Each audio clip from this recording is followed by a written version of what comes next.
Efectivamente, y con varios temas en la agenda, muchos de ellos remiten desde ya al tema seguridad ciudadana. Es que le damos los buenos días al senador Jorge Larrañaga. Buen día, senador, ¿cómo le va? Bienvenido. Muy buenos días, el gusto de poder estar con ustedes. Bueno, senador, ¿cómo fue para usted el recibimiento de las manifestaciones del director de policía, La Llera, el pasado sábado para el diario El Observador, que bueno, dejó tanto, que pateó el tablero, como podemos decir, por las repercusiones que ha tenido de todo tipo, ¿no? En apoyo, también las críticas recibidas.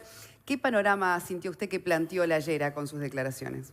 Bueno, un panorama preocupante porque es el reconocimiento de que estamos con enormes problemas en materia de política de seguridad, que están fracasando las políticas sociales al punto que el propio ministro Bonomi había pedido un shock de políticas sociales, que hay un desborde policial que preocupa porque además se traslada también al ámbito del Ministerio Público y de la aplicación del nuevo código a nivel de la justicia. Es decir, en toda esta ensalada de decir yo no soy culpable, la culpa está en los otros, evidentemente en el medio queda la gente. Y esa es la realidad. Tenemos 30.000 policías y no se puede controlar la seguridad.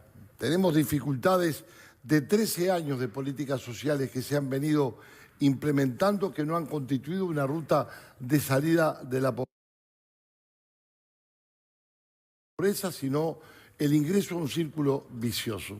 Y tenemos problemas gravísimos en materia de educación. Entonces, esa ensalada nos tiene que llevar a terminar con todo lo que significa la ideología y las premisas contrarias a cosas que hagan a defender a la sociedad y a la gente contra esta creciente situación de inseguridad que el país tiene y donde después pasamos por discusiones absurdas de que los militares no pueden cumplir funciones de policía, que no hay que recurrir a entendimientos porque también los propiciamos desde el Partido Nacional.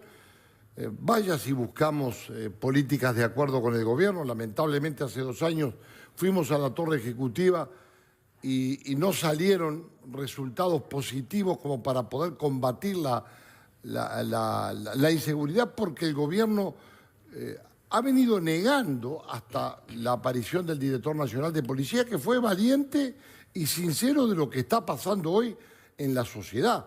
El problema es que son los propios encargados de administrar los servicios de seguridad los que reconocen de que están fallando, ¿no? Ya vamos a retomar el tema de las integrantes de Fuerzas Armadas realizando tareas de patrullaje policial, pero volviendo a las declaraciones de La Llera. La Llera también habló de la coordinación entre policías y fiscales y concretamente también habló de las dificultades que trajo el nuevo Código Penal. ¿Hay que introducirle modificaciones? ¿Tiene que tener una nueva discusión a nivel parlamentario? Mire, seguramente puede introducírsele algún tipo de correcciones. El famoso acuerdo de los fiscales y delincuentes para que en función de que confiesen puedan aplicársele una pena a veces más benigna, eso es algo que no va a prosperar. También el problema de que los fiscales tienen 800 expedientes arriba de la mesa y no pueden atenderlos es un problema a solucionar. Ahora, no se le puede echar toda la culpa al nuevo código porque tiene pocos meses de vigencia. Y los problemas de inseguridad, donde tenemos anualizadamente 300 homicidios por año, más de 20.000 rapiñas, situaciones de desborde en los barrios donde la narcodelincuencia está mandando, porque lo están sacando a usted de su casa, le están exigiendo su casa en pocos días bajo apercibimiento de tomar represalias contra su familia. Eso está pasando a 15 minutos de aquí, del lugar donde estamos.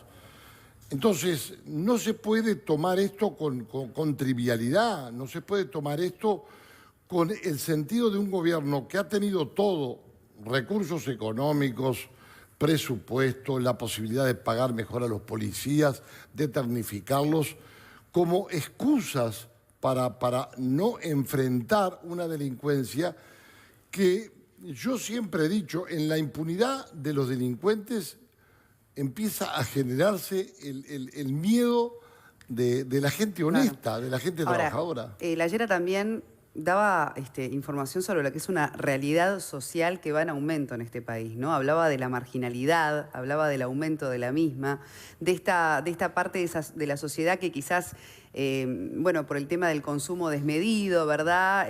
Para existir terminan delinquiendo, de todo un fenómeno social que va aumentando y que no necesariamente es respuesta también de la policía. Contener esto que está sucediendo, ¿no? Yo le entiendo, estimada amiga, pero el problema es que en lo peor de la crisis del 2002 no estábamos viviendo esta situación de inseguridad. Nos dijeron de que el problema era la crisis del 2002 y la pobreza extrema, que por supuesto ahora reconocemos que descendió. Pero después de 13 años de políticas sociales, resulta que siempre hay un culpable. O es el gobierno de los 90, o es el colonialismo, o es el consumismo, o es la falta de un shock de políticas sociales. Es decir, yo no estoy acá en un torneo, porque con toda franqueza, yo no intento medrar en términos electorales. Doy mi palabra por mis 4 hijos en términos de seguridad. Yo no estoy para medrar, yo no deseo que al país y al gobierno le vaya mal, porque nos va mal a todos los uruguayos. Pero sí me preocupa de que exista en el gobierno una suerte de torneo para sacarse el lazo de la pata. Una especie de torneo para decir yo no soy responsable. Todo lo que usted ha expresado es así. Ahora, las políticas sociales tendrá que dar cuenta la ministra de Desarrollo Social cuántas se están prestando y qué éxito están teniendo para sacar a la gente de la pobreza, porque la mejor política social es trabajo y educación. ¿Tá? Con respecto al tema del consumismo, bueno, pero no, aquí el problema es que hay que premiar al que trabaja, hay que premiar al que se esfuerza, al que lucha, al que intenta salir adelante, no confundir una política social con asistencialismo. Y después lo otro, el restablecimiento del principio de seguridad y de respeto, porque acá lo que está faltando es respeto por la norma jurídica y por la autoridad. Acá falta la aplicación del principio de autoridad. No es posible que los policías no sean respetados en un barrio y no puedan llevar adelante un procedimiento. Entonces, me parece que hay muchas cosas que confluyen. El tema de las políticas sociales y su fracaso, el tema de la política educativa y su fracaso, porque es doloroso el fracaso de la política educativa. En el anterior gobierno logramos la firma de un acuerdo nacional por la educación bajo la presidencia de Mujica que no se cumplió a los 6 meses. Y encima tenemos ahora también el doloroso fracaso en materia de seguridad pública.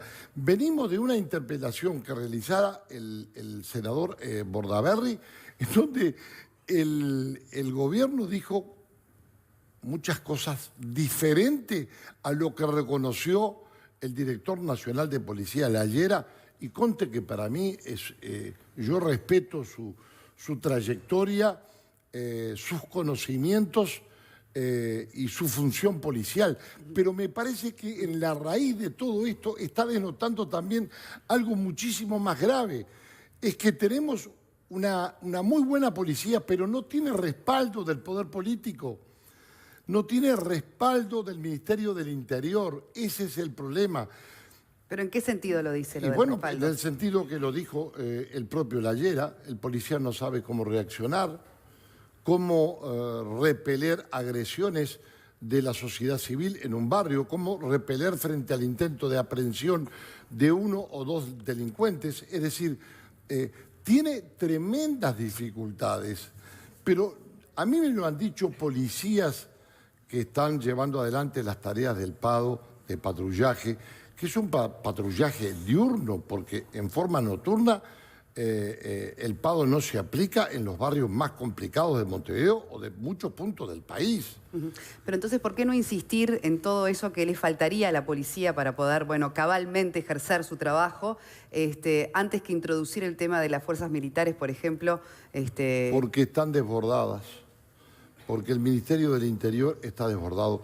Mire, si tenemos una guerra, ¿a quién recurrimos? Primero a los militares, después seguramente a los policías y después entraremos los civiles para defender al país frente a un problema de seguridad externa. Si tenemos un problema extremadamente grave en materia de inseguridad que está atrapando a la sociedad, tenemos que recurrir al Ministerio del Interior. Pero ¿por qué no recurrir a militares que están preparados en disciplina, que están preparados en armamento, que tienen la verticalidad del mando? Fíjese, un policía eventual necesita 6 meses de instrucción, le ponen una canana y un arma y salen a la calle. Entonces, todos pueden prepararse para una función de policía, pero un militar que ya tiene conocimientos no puede, previa preparación con autorización legal, cumplir funciones de policía cuando el propio gobierno acaba de enviar un proyecto de ley al Parlamento en donde le da funciones de policía a los militares en 20 kilómetros de la frontera y se acaba de aprobar. No es posible que en las inmediaciones de Río Branco o de Chuy puedan los militares actuar en función de policía y no lo pueden hacer coordinadamente y con preparación. Por supuesto, nadie pretende que los militares bajen en un jeep con una ametralladora y empiecen a tirar tiros. Nadie pretende aplicar la experiencia de Brasil en la favela. No, porque ahí le entregaron la seguridad pública al Ministerio de Defensa y a la Policía Militar.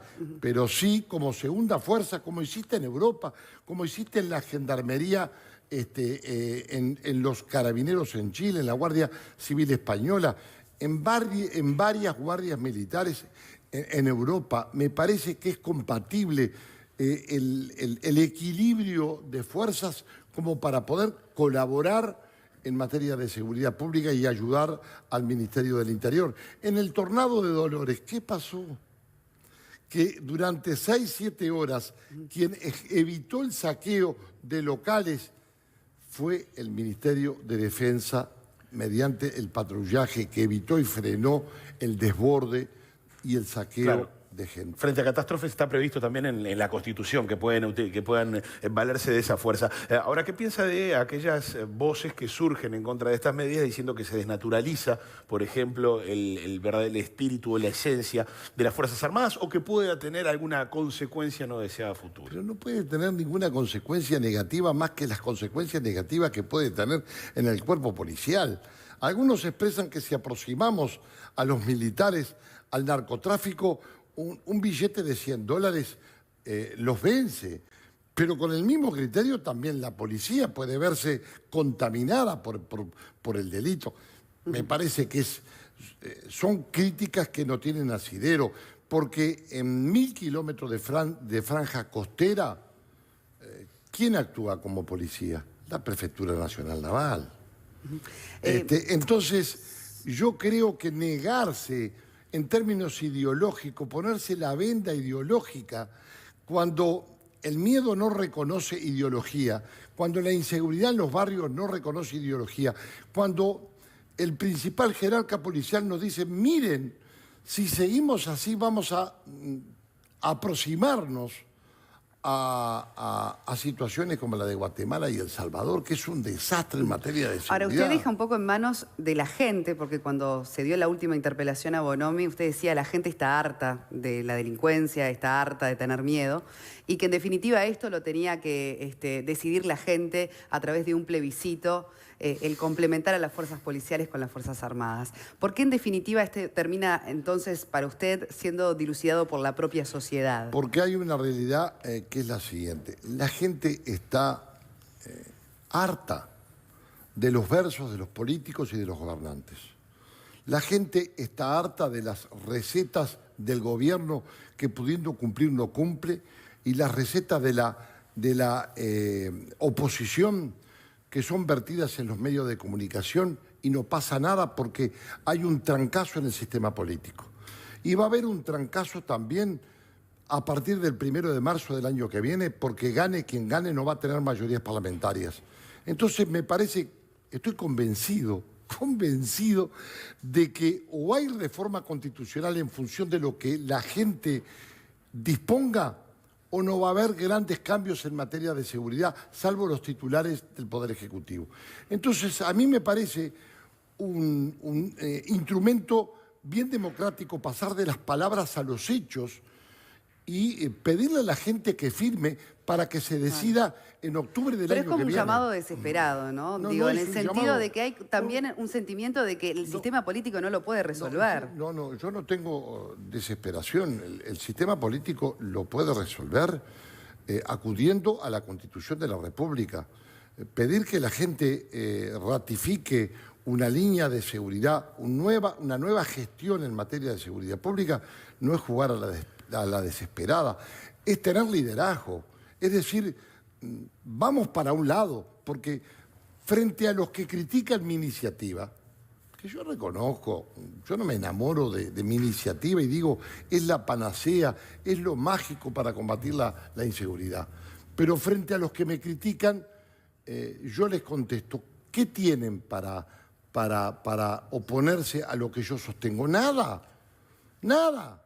Absolutamente nada, instrumentos ninguno. Es decir, seguir empleando lo que se está empleando y que está fracasando porque la gente sigue muriendo, la gente sigue siendo rapiñada, copada, secuestrada, violentada. Bueno. Esa es la realidad, lo que está pasando. Y no nos hacemos cargo. ¿Qué esperamos? Que nos toque cerca.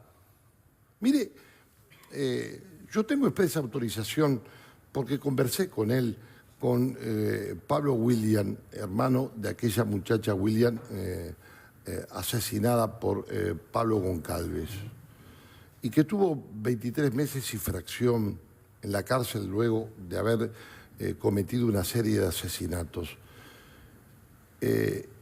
Y bueno, hay impotencia, hay mucho dolor en mucha gente, las víctimas se sienten desconsoladas, los policías, ¿cómo no se van a sentir con falta de respaldo si en definitiva el ministro del Interior termina diciendo de que un policía muere porque debió haber utilizado el chaleco antibala y no lo utilizó? Siempre la culpa la tiene alguien. No hay nadie que diga, yo soy responsable, tengo que enfrentar la responsabilidad y ponerse al hombro la seguridad ciudadana y enfrentar. ¿Es posible que la mitad de los homicidios no se esclarezcan, que la gente que no denuncie las rapiñas y tenemos más de 20.000 denunciadas, mucho menos los hurtos? Entonces, me parece que hay que reaccionar y nosotros queremos y vamos a salir a pedir la firma del ciudadano para crear una fuerza militar con funciones policiales, no que sustituya al Ministerio del Interior, sino que colabore en su accionar. Queremos la reclusión permanente revisable a los 30 años para quienes abusen, violen y maten a niñas, a niños, o empleen a sicarios para matar o sean asesinos múltiples. Nos parece imprescindible. Existe en todos los países de Europa, existe en Chile, en Argentina, y es compatible con el Pacto de Derechos Humanos, el Protocolo de Derechos Humanos de América y también de Europa. Ya hay fallos del Tribunal Europeo en el sentido de que la reclusión permanente revisable es compatible con la condición de dignidad humana. Queremos el cumplimiento efectivo de las penas como tercer punto y terminar con esto de que la excarcelación provisional o la libertad anticipada beneficia a los penados. Y queremos también la perspectiva de que se pueda liberar al legislador para que se permitan allanamientos nocturnos cuando hay presunción, prueba y orden del juez de que se utilizan hogares para cometer delitos. Bueno, eso fue cuestionado por algunos penalistas, usted sabe, porque sabe que por el hogar sagrado, el derecho sagrado inviolable. Pero, el tema de los abusos que se podrían llegar a cometer con esa autorización. Pero no hay abusos porque la orden va a partir del juez competente. En una democracia se supone por las equivocaciones, digo, que también puedan... Porque, bueno, se pueden... Las equivocaciones, pero si se están cometiendo delitos en un hogar, eso es una rémora de siglos atrás, cuando el monarca hacía entrar a sus ejércitos con antorchas en los hogares. Pero si el hogar es un sagrado inviolable de noche, lo es de día también, estimada amiga. Entonces, me parece que eso sí es una antigüedad. Decir que un hogar se puede cercar durante toda la noche para que cuando salga el sol se pueda allanar. Bueno, es no darse cuenta que los delincuentes son más rápidos por arriba de los techos que por las calles. ¿Quién sostiene un cercamiento de un hogar o de un grupo de hogares en Casaballe o en Marconi durante toda la noche a la espera de que salga el sol? Me parece que es un absurdo. En todas las legislaciones se ha removido este obstáculo frente a situaciones donde el juez libre una orden y donde el juez tenga informes y elementos de convicción suficiente de que en ese hogar se está cometiendo un delito. Si un policía pasa y ve por la ventana que un hombre está acogotando a la mujer y por matarla, ¿no va a intervenir? Gracias, senador Porque en la Larrañaga. mañana quedan pendientes otros temas, nos falta la oportunidad para seguir charlando. Muchas gracias por su presencia. Muchísimas gracias a ustedes.